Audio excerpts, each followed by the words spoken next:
అందరికీ హృదయపూర్వక నమస్కారాలు. వన మహోత్సవ కార్యక్రమాన్ని అందరూ సామాజిక బాధ్యతగా తీసుకోవాలని మనస్ఫూర్తిగా అభ్యర్థిస్తున్నాను. పర్యావరణ సమతుల్యత కోసం పచ్చదనాన్ని పెంచాలి అనేది ఎన్డీఏ కూటమి ప్రభుత్వ లక్ష్యం.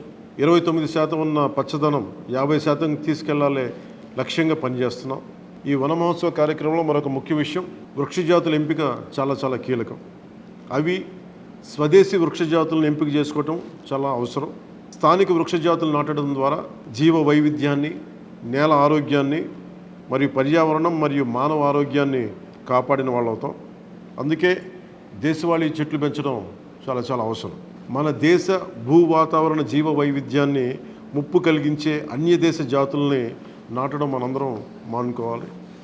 చూడటానికి మొక్క ఆకర్షణీయంగా ఉంది, మొక్క నాటితే ఏపుగా పెరిగిపోతుంది, నిర్వహణ ఖర్చులు అని చెప్పి ఎవెన్యూ ప్లాంటేషన్ పేరు మీద గత దశాబ్ద కాలంలో అన్య దేశ వృక్ష జాతులైన కోనాకార్పస్, ఏడాకుల పాల, మడగాస్కర్ ఆల్మండ్, ఆస్ట్రేలియా తుమ్మ లాంటి వృక్ష జాతుల్ని విరివిగా నాటేశాం. వీటి మూలంగా పర్యావరణానికి ప్రయోజనం కంటే కూడా ఆరోగ్యం మీద, భూగర్భ జల సంపద మీద చాలా తీవ్ర ప్రభావం చూపుతూ ఉంది.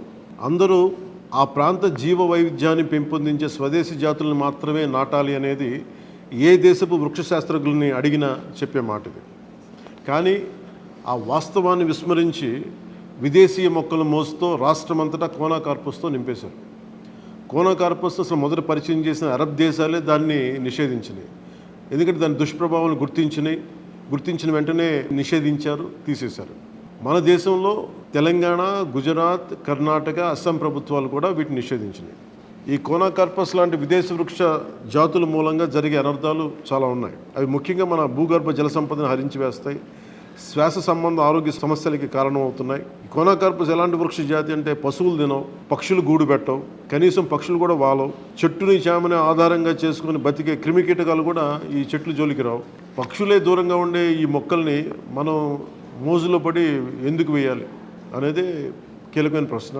అందుకే ప్రతి సంవత్సరం జూన్, జూలైతో మొదలై నవంబర్లోని కార్తీక సమారాధన వరకు కొనసాగే ఈ వన మహోత్సవ కార్యక్రమంలో మన స్వదేశీ జాతులైన జీవ ఇంధనంగా ఉపయోగపడే కానుగ, వేప, చింత, ఉసిరి, శ్రీగంధం, ఎర్రచందనం, రావి, మర్రి, రేల, దిరిసెన, సీత, అశోక, మారేడు, నేరేడు, దేవకాంచనం, తెల్లమద్ది, మామిడి, కదంబం, జమ్మి, వెలగ, సీతాఫలం ఇలాంటి ఇంకా ఎన్నో మన జాతుల మొక్కల్ని నాటాలని అందరినీ అభ్యర్థిస్తున్నాం, కోరుకుంటున్నాం.